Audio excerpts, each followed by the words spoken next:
But I think the most important thing is history. As children, all of us have listened to stories of the past. Whether it's Chandamama. Do you have Chandamama in Hindi? Yes, yes. Whatever. Amar Chitrakam. All those are stories we hear. We've been told stories about the past, about kings, about our... We've had such an illustrious past. Just a small thing that I want to bring to your notice. We all talk about the pyramids.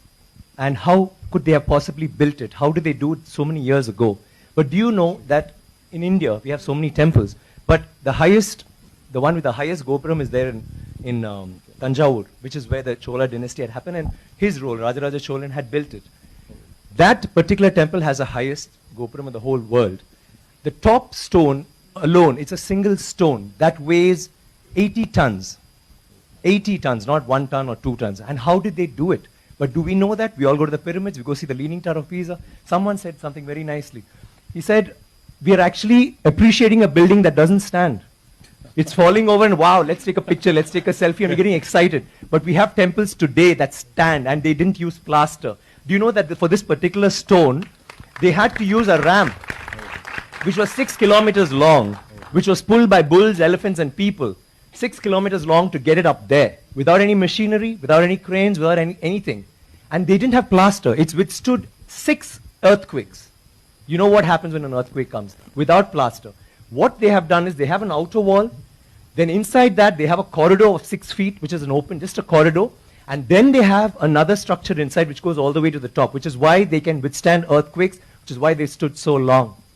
So these are all things that we need to know about. This particular king has built 5,000 dams in his time, and he's made a water management ministry in that time. He's had elections for the village leaders. He's asked them to name cities after women. Why should it only be men? Why can't it be named after a queen? And they've had hospitals, free hospitals, and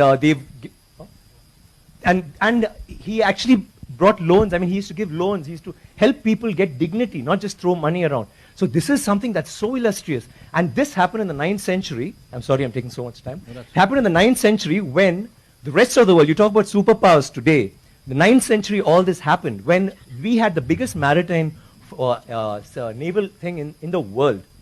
And it went all the way to Bali, all the way to Malaysia, and went till we sent emissaries to China. And you know what was the superpower doing then? America hadn't been discovered by Columbus till 500 years later.